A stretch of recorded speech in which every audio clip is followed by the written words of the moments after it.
When the storm hit Boston, Alex Carter was just wrapping up a late-night repair in one of Beacon Hill's wealthiest homes. A single father and contractor, he was used to long nights. But nothing prepared him for the moment the client, Emily Lawson, stood barefoot in her silk robe at the end of the hallway, trembling. "Please," she whispered, "don't leave me alone tonight." Alex froze, toolbox in hand.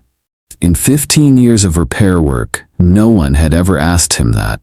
But the fear in her voice wasn't flirtatious, it was raw. "I'm not asking for anything inappropriate," she said, trying to steady herself. I haven't been alone in this house since my divorce." Alex saw her differently then, not as a client, but as someone unraveling quietly. He sat down and admitted, "After my wife died, I used to hear her voice in the house. I get it." Emily nodded. "Then stay, just until the storm passes." Alex hesitated. "My daughter Lila will worry." He texted, "Staying overnight, helping client through storm. Home tomorrow. Love you." Emily offered the couch and extra blankets. As she moved around the house, Alex realized something. Some nights, no one should have to face alone. The wind howled outside, rattling the windows. Inside, the silence was heavier. Emily returned to the living room with tea, her hands trembling slightly as she set the tray down. Alex had taken off his jacket and loosened his boots, trying to seem at ease.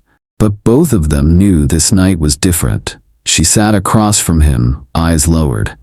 "I haven't had a full conversation in weeks," she said quietly. "Since the divorce, the house just echoes." Alex listened. He didn't rush to fill the silence. When she glanced up, he nodded slowly.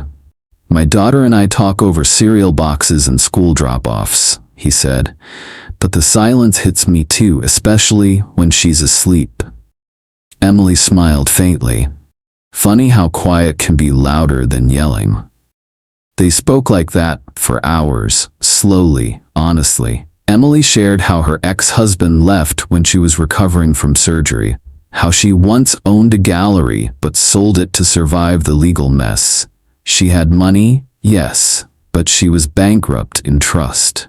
Alex shared stories about his daughter, about rebuilding his business from a garage, about grief that never fully left. By midnight, Emily's shoulders had lowered, her voice steady.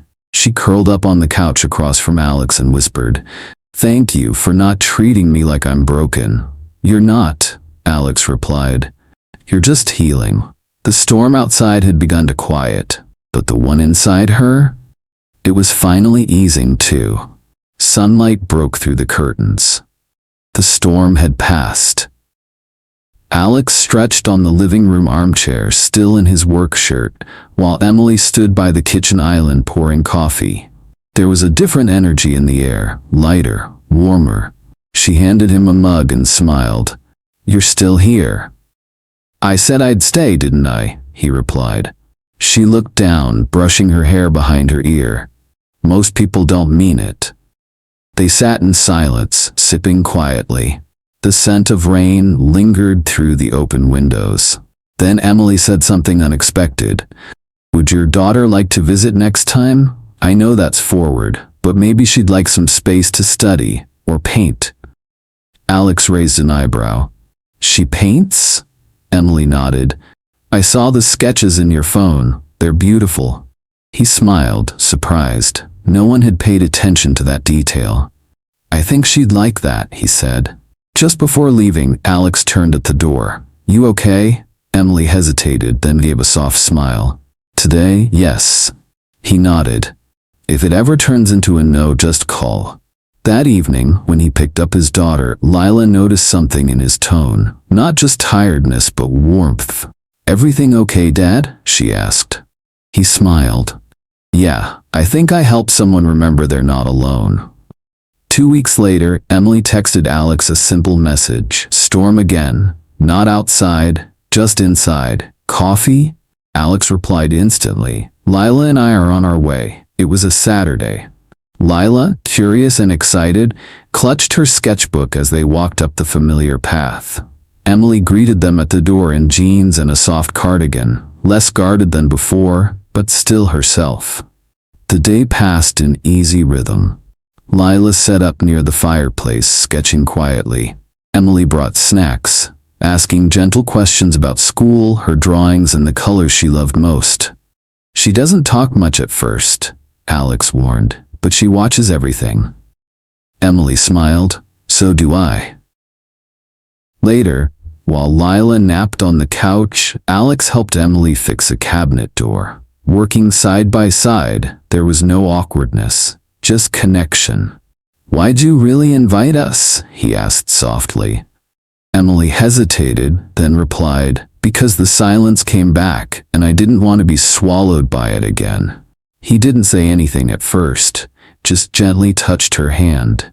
"Then we'll keep showing up, until it's gone." As the evening fell and they left, Emily hugged Lila goodbye and said, "Next time, bring that blue paint you mentioned." And to Alex she whispered, "Thank you for remembering I'm still here." He nodded. "You reminded me I am too." Months passed. What started as a stormy night visit became something more. A routine, a rhythm, a quiet healing. Alex would bring Lila over on Saturdays. Emily would have snacks ready, paintbrushes cleaned, and stories to tell. They celebrated Lila's 12th birthday in Emily's garden. Emily framed one of her paintings and hung it in the hallway. And somewhere between repaired cabinet doors and shared breakfasts, Emily stopped flinching at the silence, because it wasn't empty anymore. One chilly November evening, Alex arrived alone. "I just needed a walk," he said. "Ended up here." Emily poured coffee, no words needed. They sat near the window, the room softly lit, wind pressing against the glass, but no storms inside. After a long pause, Emily asked, "Do you ever feel like the worst thing that happened to you also gave you something unexpected?" Alex nodded. "Yeah. Every time I see you open the door." She looked down, smiling. "You know," he added, "the night we met, you said, 'Don't leave me alone tonight.'" She looked up. "I didn't," he said, "and I won't."